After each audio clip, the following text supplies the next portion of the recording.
Join করেছি, তো যতটুকু বুঝতে পারলাম যে আমাদের ভগবানের শরণাগত হয়ে যে অব্যয় পদ লাভ করতে হবে সেটার আলোকে আপনি ব্যাখ্যা করেছেন। সেই অব্যয় পদ হচ্ছে যেখানে গেলে জন্ম মৃত্যুর চক্র থেকে আমরা আর মানে মুক্ত হয়ে যাব, আর কখনো এই জড়জগতে আসতে পারবো না সে বিষয়টা, যে অব্যয় পদ আমরা লাভ করবো সেই কথাটা তুলে ধরেছেন। কিন্তু আমরা এই অব্যয় পদ থেকে বিচ্যুত হতে পারি কি, সেটাও আপনি তুলে ধরেছেন। আপনি বলেছেন যে যখন আমরা বিষয়ের সেন্স অফ অবজেক্ট, বিষয়ের প্রতি যখন আমরা কি করব না ধ্যান করব, তখনই আমরা কি হব না অ্যাটাচমেন্ট হয়ে যাব, আসক্তি আমাদের আসবে। এবং এখান থেকে আমাদের লাস্ট বা ডিজায়ার আমাদের হবে কামনা আসবে, এবং কামনা থেকে ক্রোধ হবে, অ্যাঙ্গারের কথা বলেছেন। তো এইভাবে একটা সময় কি হবে, আমাদের কমপ্লিট এক সময় ডিস্ট্রাকশন হবে বা কমপ্লিট পতন হয়ে যাবে। তো এই পতন যখন হয়ে যাবে তখন কিন্তু আর সে অব্যয় পথ লাভ করতে পারবো না, সেটাও আপনি তুলে ধরেছেন। তো আমরা যে শরণাগতির পন্থা, সেই সুন্দর বিষয়টা আপনি এত সুন্দরভাবে তুলে ধরেন, এই জন্য আপনাকে অসংখ্য অসংখ্য ধন্যবাদ। তো সবাইকে অনুরোধ করবো যারা প্রভুর এই ক্লাস থেকে যতটুকু উপলব্ধি করেছেন আপনারা প্রস্তুতি নিন, এবং যদি কোনো প্রশ্ন থাকে তো সেটাও আপনারা এখন বলতে পারেন। তো সবাইকে হ্যান্ড রাইজ করে বা বলার জন্য অনুরোধ করছি।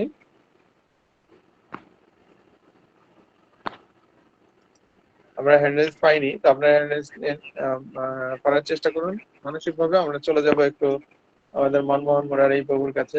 হরে কৃষ্ণ প্রভু, প্রণাম।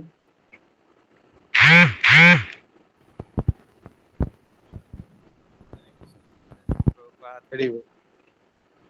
সৈকত চক্রবর্তী প্রভুর যে পাঠ, সে পাঠের অনেক আমাদের দিক নির্দেশনা থাকে।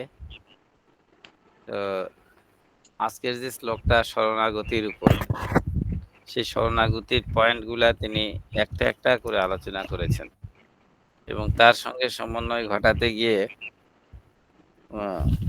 তিনি তিনি বাসনা যত গভীর তত বিভ্রান্ত, যত গভীরে তত বিভ্রান্ত। গীতা থেকে তিনি ৬২-৬৩ নাম্বার শ্লোকটাও নিয়ে এসেছেন। তো সার্বিকভাবে এখান থেকে যে শিক্ষা, যে মনের মধ্যে একটা পয়েন্ট বলছি, যে দ্বন্দ্ব ভাব, এই দ্বন্দ্ব ভাবটা খুবই ক্ষতিকর। আর এই দ্বন্দ্ব ভাব থেকে মুক্ত হওয়ার জন্য প্রভু মেডিসিন দিয়েছেন, সেটাই হচ্ছে আমাদের কলিযুগের মহামন্ত্র, হরিনাম সংকীর্তন। এবং তার নামের ফলে যে আমাদের না, এই নামটা যে করতে হবে, সেটাও তিনি মানটা অনেক সুন্দরভাবে বলেছেন, যে এটা আসলে দৃঢ় নিষ্ঠা, এটা দৃঢ় নিষ্ঠা। সেই দৃঢ় নিষ্ঠায় থাকতে পারি যেন, এইটাই প্রার্থনা। প্রভু হরিবল। হরি বল। সুমোহন, গিরিধারী দাস প্রভু। হরে কৃষ্ণ প্রভু, দণ্ডবত প্রণাম। তো অসাধারণ ক্লাস ছিল আজকে সৈকত চক্রবর্তী প্রভুর। প্রভুর একটি বিশেষ গুণ হলো, তিনি যখন ক্লাস প্রদান করেন তখন আমাদের এমন কিছু শিক্ষা প্রদান করেন যেটা নিয়ে আমি আমার প্রত্যেক দিন আমার জীবনে কতটুকু পরিবর্তন করতে পারছি, কতটুকু পরিবর্তন হচ্ছে না, এবং কি কারণে হচ্ছে না সেটা আমি খুঁজে বের করে সেই সমস্যার সমাধান করতে পারি। এটা খুব ভালো বিষয়। আরেকটি বিষয় হলো, আমাদের সকালবেলার ক্লাসে মনমোহন মুরারি দাস প্রভু সম্পূর্ণ ক্লাসটা এত উজ্জীবিত ছিলেন, মানে সব সময় একটা মুখে হাসি মুখ নিয়ে, মানে আমি যে এক্সপ্রেশন করছি সবাই গ্রহণ করে যেই রকম আনন্দ পাবে, ঠিক সেই রকম আমাদের সৈকত চক্রবর্তী প্রভু সব সময় পাঠ দেওয়ার মধ্যে ভক্তদের গ্রহণ করার যে প্রবণতা বাড়ানোর জন্য একটা সিরিয়াসনেস, এবং মানে খুব সুন্দর করে জিনিসটাকে মন্থন করে নিয়ে আসা, সেই গুণটা আমার খুব ভালো লাগে প্রভু। বিশেষ করে আজকের শ্লোকে আমার সবচেয়ে বেশি ভালো লেগেছে যে আমি যখন বলতে পারবো নষ্ট মহ স্মৃতির লব্ধা তৎপ্রসাদময় অর্চিত স্থিতস্মিগত সন্দেহ করিষ্য বচন। ভগবানকে যখন বলতে পারবো, হে ভগবান, আপনি যেগুলো উপদেশ দান করছেন গীতার মাধ্যমে, বৈষ্ণবদের মাধ্যমে, আমার সকল রকমের মোহ দূর হয়েছে, সেদিন আমি শুদ্ধ বৈষ্ণব হতে পারবো। হরে কৃষ্ণ প্রভু, অসংখ্য ধন্যবাদ। এভাবেই কৃপা করবেন প্রভু সকলে। হরে কৃষ্ণ। হরি বল। অনেক অনেক ধন্যবাদ প্রভু। কারা কারা বলতে চান? বাসন্তী কুণ্ডু মাতা রয়েছেন, বিদ্যুৎ পাল, দিবা মন্ডল, দীননাথ সামন্ত, যে কেউ অ্যানালাইজ করতে পারেন। নাহলে চলে যাবো আমরা ডিজে প্রভু, জোসনা জমিনদার, কার্তিক মন্ডল প্রভু, মাধুরী রাউত মাতা, এই বল। আচ্ছা, জোসনা জমিনদারের পরে আমরা মাধুরী রাউত মাতা শ্রীর কাছে যাব। হরে কৃষ্ণ প্রভু, সশ্রদ্ধ প্রণাম। প্রভুর চরণে আমার সশ্রদ্ধ প্রণাম, সমস্ত বৈষ্ণবগণের চরণে আমার সশ্রদ্ধ প্রণাম। অপূর্ব আজ শিক্ষণীয় পাঠ দিয়েছেন প্রভু।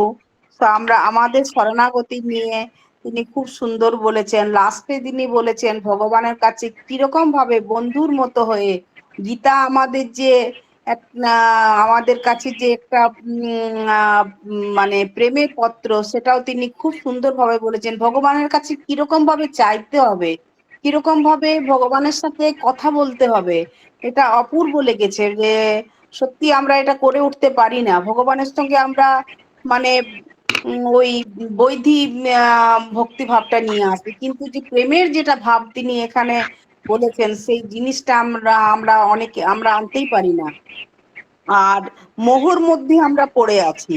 এই মোহর মধ্য থেকে মোহ এবং দ্বন্দ্ব নিয়ে তিনি খুব ভালোভাবে বুঝিয়েছেন যে যত আমরা আকাঙ্ক্ষা করব ততই আমরা ভগবানের কাছ থেকে দূরে সরে চলে যাব। তো প্রভুরাজ পাঠ থেকে খুব সুন্দরভাবে প্রত্যেকটা পয়েন্ট খুব ভালোভাবে বলেছেন। যে আমরা তাই প্রার্থনা করি আপনাদের এই সাধুগুরু বৈষ্ণবের কাছ থেকে যেন আমি এই কামনা বর্জিত এবং সুখ দুঃখের দ্বন্দ্ব ভাব থেকে বেরিয়ে আসতে পারি। তো এটাই আমার প্রার্থনা। আজ খুব সুন্দর প্রভু বলেছে। হরে কৃষ্ণ, জয় শ্রী প্রভুপাদ। মাধুরী রাউত মাতা, প্রণাম। হরে কৃষ্ণ প্রভু, প্রণাম প্রভু। সৈকত প্রভু চরণ কমলে সশ্রদ্ধ প্রণাম জানাচ্ছি। প্রভু এত সুন্দর প্রবচন, প্রভু এত সুন্দর আলোচনা। প্রভু তো সবসময় এরকম ভালো বলেন। আর সুমন গিরিধারী প্রভু বললেন না যে হাসি মুখে যে প্রেজেন্ট করবে সে আরো বেশি মানে সকলের হৃদয় ছুঁয়ে যায় প্রভু। তা আমাদের মনমোহন মুরারি প্রভু সেই রকম এত সুন্দর ভাবে হাসি মুখে বলেন, সেটাই সুমন গিরিধারী প্রভু বলছিলেন যে সত্যি কথা, এটা হাসি মুখ একটা আসা এত সহজ ব্যাপার নয়। এটা যে অন্তর মধ্যেই ভগবানকে উপলব্ধি করতে পারছেন, তার মুখেই সেই হাসিটা আসে। তো সেইটাই প্রভু আজকে খুব সুন্দর ভাবে বলছিলেন যে ভগবানের যে পরম পদ, সেটা কিভাবে মানুষ প্রাপ্ত হতে পারবে না। সেই ভগবানের কাছে আমাদের শরণাগতি যতক্ষণ না আসছে, আমাদের এই জড়জগতে যতক্ষণ আমাদের কামনা বাসনা সবকিছুর মধ্যে আমরা লিপ্ত থাকবো, ততক্ষণ আমরা কিন্তু ভগবানের সেই পরম পদ কখনোই প্রাপ্ত হতে পারবো না। আমাদেরকে সেই ভগবানের কাছে শরণাগতি হতে হলে ভগবানের সঙ্গে সেই আন্তরিকতা আসতে হবে। যে যেরকম প্রভু বললেন, সকালে যখনই আমরা মঙ্গল আরতি করছি তখনই ভগবানের সামনে দাঁড়িয়ে আমাদেরকে বলতে হবে যে হে কৃষ্ণ, হে গোবিন্দ, আমি আপনার সেই ভগবানের সকলেই আমরা সন্তান। আর আমরা কিন্তু ভগবানকে ভুলে গেছি। ভুলে যাওয়ার ফলেই এই জড়জগতে এসে কত দুঃখ কষ্ট পাচ্ছি, কত মানে কত দ্বন্দ্ব সমস্যার মধ্যে আমি জীবন অতিবাহিত করছি। কিন্তু যখনই ভগবানের কাছে এই আকুল হয়ে আমরা যখনই ভগবানের কাছে ডাকবো, তখনই ভগবান কিন্তু আমাদেরকে অবশ্যই তার কাছে নিয়ে যাওয়ার সে রাস্তা দেখিয়ে দেবেন। খুবই ভালো লাগলো প্রভু। সেই আন্তরিকতা যেন ভগবানের প্রতি আরো আমাদের আসে প্রভু। আমরা যেন ভগবানকে সেই রকম ভালোবাসতে পারি এবং ভগবানের সেবায় যেন আমাদের মনটা সবসময় থাকে প্রভু। এই আশীর্বাদ করবেন। আপনার পারমার্থিক উন্নতি হোক প্রভু। প্রণাম। সঙ্গে রয়েছেন মৌসুমী মাতা, নবনীতা পাল মাতা, নারায়ণ প্রভু, নিবিড় মাঝি প্রভু, শম্পা সেন মাতা, যাদের নাম করছি আপনারা সাধুগুরু বৈষ্ণবের শ্রীচরণে প্রস্তুত করলাম। আজকের এই প্রভুর পাঠক থেকে প্রভু কিনা আমাদের বললেন, সেই সবার সমিতি থেকে আরম্ভ করে ভারতের বিষয় মনমনা ভাবো যে ভগবান বলছেন যে আমার ভক্ত হও। এগুলি থেকে একটাই কন্ট্রিবিউশন দিলেন যে ব্রহ্মপুত্র হয়ে নিরাহংকারী হয়ে ভগবানের সহনাথের পক্ষে যেন হতে পারে এদের লাভ করতে করতে পারি। আমার কথা হয়তো শোনা যাচ্ছে না, প্রভু আমার বলতে মার্জনা করবেন। হরি বল। তো আমাদের রয়েছেন শিখাহিত মাতা, শোভনা ঘোষ মাতা, তৃপ্তি মুখার্জি। আমি সকলের নাম বলেছি, আপনারা নবনীত আপনার মাতা বলুন। হরে কৃষ্ণ, প্রণাম প্রভু। আপনার মঙ্গল হোক। প্রতিক্রম শ্রী গুরুদেবের জয়, শ্রী প্রভুপাদের জয়। প্রভুর কাছ থেকে অনেক শিক্ষা পেলাম, কিন্তু আমি একটু লেটে জয়েন করেছিলাম। তবুও প্রভু যে শেষের সময় বললেন যে আমাদেরকে ভগবানের কাছে কীরকমভাবে প্রার্থনা করা দরকার, আমি অন্তত জানতাম না। প্রভু অপরাধ ক্ষমা করবেন, তো আমি জানি ওই রকমভাবে গোবিন্দের কাছে প্রার্থনা করতে পারি। প্রভু যেমন যে পন্থাটা শিখিয়ে দিলেন, যে সবসময় মনটা ঠান্ডা, এমনি যে আহ্নিক করি তখন মনটা খুব চঞ্চল হয়ে থাকে। আমি চিন্তা করছিলাম কীভাবে মনটা ঠান্ডা করব, শান্ত করব। প্রভু যে পন্থাটা বলে দিলেন আস্তে আস্তে ওটা প্র্যাকটিস করলে নিশ্চয়ই আমি আমার মনটাকে আবার করতে পারবো। কৃপা করবেন, আপনাদের সঙ্গে যেমন থাকতে পারি, আরও আরও আরও ভালোভাবে শিখতে পারি। হরে কৃষ্ণ, প্রণাম প্রভু। ভুল ত্রুটি হলে ক্ষমা করবেন। হরে কৃষ্ণ প্রভু, প্রণাম। জয় শিল প্রভুপাদ কি জয়। সকলের চরণে আমার সশ্রদ্ধ প্রণাম, আর সৈকত প্রভু চরণে তো সশ্রদ্ধ প্রণাম জানাতেই হবে। ওনার পাঠ অসাধারণ প্রভু, তবে আমি প্রথম থেকে ক্লাসে জয়েন করতে পারিনি, তার জন্য আমাকে ক্ষমা করবেন। আমি শেষের দিকে কিছুটা শুনলাম, তো অসাধারণ লাগলো প্রভু, আর অনেক শিক্ষাও ছিল। আর প্রভু যে হাসি মুখে যে প্রবচনগুলো দিচ্ছিলেন, সত্যি শুনে মানে মন একদম জড়িয়েই যাচ্ছিল প্রভু। অসাধারণ পাঠ। হরে কৃষ্ণ প্রভু, এটুকুই আমার উপলব্ধি। তো আর কারো হ্যান্ড রেজ আমরা দেখছি না। চলে যাবো আমাদের সৈকত চক্রবর্তী প্রভুর কাছে। প্রভু হরে কৃষ্ণ। আপনার শেষ উপলব্ধি আমরা একটু শ্রবণ করে নেই প্রভু। হরে কৃষ্ণ প্রভু, প্রণাম সকলকে আবারও। তো গীতা অধ্যয়নের ষোলশ পানমে পরিসূচ নবসন্ধি পাবনে পূর্ব জন্ম গীতা নিচ। গীতা মাহাত্ম্যে আমরা পাই, কেউ যদি আন্তরিকভাবে এবং অত্যন্ত গুরুত্ব সহকারে ভগবদ্গীতা পাঠ করেন, তাহলে ভগবানের করুণায় তার অতীতের সমস্ত পাপ পুণ্যের ফল তার উপর আর ক্রিয়াশীল হবে না। এত মানে পাওয়ারফুল, এত মানে অমৃতময় এই গীতা। বলছে কেউ যদি গঙ্গার জলে যায়, তো এটা একটা যদি মগ নিয়ে যায়, সেই মগে করে কতটুকু গঙ্গা জল আনতে পারে? বাট এক মগ, একটা হয়তো জার নিয়ে গেল বড়, এতটুকু, যার যতটুকু সামর্থ্য আছে সে ততটুকু নিয়ে আসবে। কিন্তু গীতা হচ্ছে গঙ্গার মতন, সে কি ধারা, মানে কি অবর্ণনীয়। গীতার সে আমরা সে যদি সবসময় যদি গীতার সে জ্ঞানে যদি আমরা যদি ডুবে থাকি, পাপ ধরে যাবে এবং স্বয়ং ভগবান গীতার সে অমৃত আমরা লাভ করে আমরা সবসময় প্রশান্তি অনুভব করতে পারবো। তাই আমরা সবসময় যাতে সেই গীতার গভীরে গিয়ে, বিশেষ করে আমি যাতে গীতার গভীরে গিয়ে যেন গীতাকে উপলব্ধি করতে পারি, স্বয়ং ভগবানকে উপলব্ধি করতে পারি, এই প্রার্থনা আপনাদের সবার কাছে। আর আপনারা সবকিছু যে বলেছেন এটার জন্য আমি অত্যন্ত মানে আপনাদের কাছে কৃতজ্ঞ। এই সবকিছু আচ্ছা, অল গরিষ্ঠ ছিল প্রভুপাদ, অল গরিষ্ঠ ছিল গুরুদেব, অল গরিষ্ঠ অল বৈষ্ণবাস। আমি শুধু তাদের পদাঙ্গ অনুসরণ করার চেষ্টা করতেছি। সবাই আমাকে কৃপাটুকু করবেন যাতে তাদের পদাঙ্গ, মহাজনদের পদাঙ্গ, বৈষ্ণবের পদাঙ্গ অনুসরণ করতে পারে, তাদের চরণধুলি হয়ে যেন থাকতে পারে, আপনাদের চরণধুলি হয়ে যেন থাকতে পারে। সকলকে প্রণাম। হরি বল। হরে কৃষ্ণ। সবার মঙ্গল হোক, প্রার্থনা এই প্রার্থনা জয়। তো আমরা একটি সুন্দর পাঠ শ্রবণ করলাম, এবং সেটা তো মানে নতুন নতুন কিছু বিষয় যেটা আমাদের মহান গিরিধারী প্রভু বললেন, যে প্রভু বিষয়টাকে নিয়ে তিনি এত সুন্দর মানে বিচারিক বিশ্লেষণ করেন, সেটা খুব আকর্ষণীয় হয়ে ওঠে। এবং যে শ্রোতা এখানে যারা অবস্থান করছে শ্রবণ করার জন্য, তারা সকলেই সেই বিষয়টা সুন্দরভাবে উপলব্ধি করার প্রচেষ্টা করে। তো এই পুরুষোত্তম যোগ, যেখানে ভগবান সম্পর্কে আমরা বিশেষ করে জানবো, বিশেষ করে 1 থেকে 5 পর্যন্ত শ্লোক, আজকে প্রভু যেটা শেষ শ্লোক আলোচনা করেছেন। তো এখান থেকে আমরা যেটা শিক্ষা লাভ করবো বা যে শিক্ষাটা জানবো, সেটা হচ্ছে যে এই জড় জগতের প্রতি কিভাবে নিরাসক্ত হওয়া যায়, সেই বিষয়টা এখানে ভগবান অর্জুনকে জানাচ্ছেন স্বপ্রণোদিত ভাবে।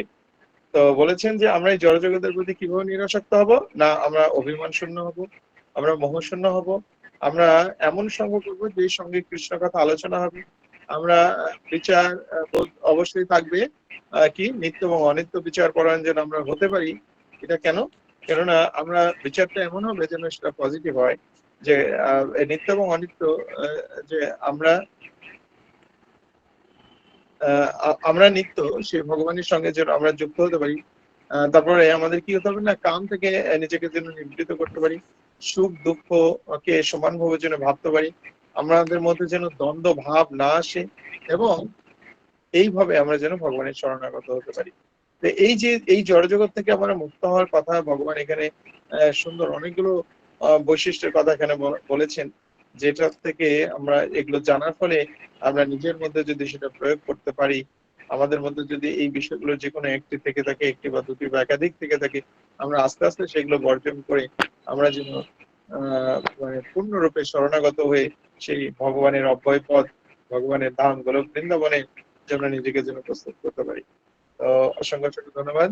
আমি অনুরোধ করবো, আমাদের সঙ্গে রয়েছেন মনমোহন মুরারি প্রভু, তিনি আজকের অনুষ্ঠানকে বিদায় দেবেন। সবাইকে হরে কৃষ্ণ।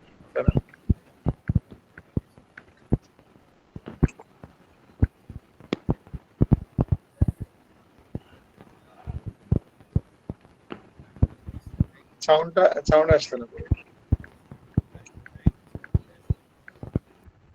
যদিও রাত্রিতে আমরা যুক্ত কম হচ্ছি, আমরা কারণটা সঠিকভাবে নির্ধারণ হয়তো করতে পারছি না, কিন্তু এই ক্লাস থেকে যারাই যুক্ত থাকছি, মানে আমি নিজেও অনেক উপকৃত হই।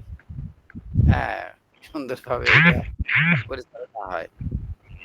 হ্যাঁ, আর এখানে কি সচেতনতা বৃদ্ধি হয়। সচেতনতা সব ক্ষেত্রেই যদি সচেতনতা আমাদের মধ্যে থেকে আমরা যদি শব্দটা খুঁজি, তাহলে কিন্তু আমরা কিন্তু ভালো অগ্রসর হতে পারি, প্রস্তুত হতে পারি। আর চিন্তা ভাবনাটা যদি স্পষ্ট হয়, চিন্তা ভাবনা অস্পষ্ট নয়, এটা কি হবে না হবে এইরকম না, স্পষ্ট চিন্তা ভাবনা। এই ক্লাস থেকে আমরা বা এই গীতা ক্লাস থেকে আমরা স্পষ্ট ধারণা পাচ্ছি, সুস্পষ্ট, খালি স্পষ্ট না, সুস্পষ্ট। এতে করে কি হচ্ছে, আমাদের মানসিক চাপটা কমানো যাচ্ছে। আর মানসিক চাপটা কমানো মানে কি, আমরা নিজেরা একটা পরিচ্ছন্ন অবস্থায় থাকতে পারছি। আবার কি হচ্ছে, আমরা অন্যের দৃষ্টিভঙ্গি বুঝতে পারছি। যেখানে যে কার দৃষ্টিভঙ্গি কি সেটা আমরা একে অপরে বুঝতে পারছি এবং ট্রান্সফার করতে পারছি। যে কোথায় চলে গেলেন প্রভু একেবারে উপদেশামৃতে, আবার চলে আসলেন গীতায়, আবার কত ভাবে থিওরি নিয়ে আসলেন। আর এতেই কি হয়, সিদ্ধান্ত গ্রহণের সহায়তা করে, যে আমরা সিদ্ধান্ত গ্রহণ করব। মানে আমাদের দৃঢ়তা বৃদ্ধি পাবে। সবচেয়ে বড় কথা, নিজের উপর বিশ্বাস রাখা আর ধৈর্য ধারণ, এরই মধ্যেই আমরা সব কয়টাই আমরা পেয়েছি। তো ক্লাসটি প্রভু এত দ্রুত বলেন, যদি কন্টেন্ট দিয়ে হতো তাহলে আমাদের আর একটু ভালো হতো। আর প্রভুর যে এত বলার ভঙ্গিমা, তো প্রভু যদি কন্টেন্ট একটু তৈরি করে যদি এরকম দুই একটা ক্লাস দেন তাহলে আরো ভালো হবে। হরে কৃষ্ণ, প্রণাম। জয় শ্রীকৃষ্ণ চৈতন্য প্রভু নিত্যানন্দ, শ্রী অদ্বৈত গদাধর শ্রীবাসাদি শ্রী গৌর ভক্তবৃন্দ। তো আমি বলি, তারপরে আপনারা বলুন সবাই। হরে কৃষ্ণ হরে কৃষ্ণ হরে কৃষ্ণ হরে কৃষ্ণ। প্রভু যেমন বললেন যে শ্বাস নিয়ে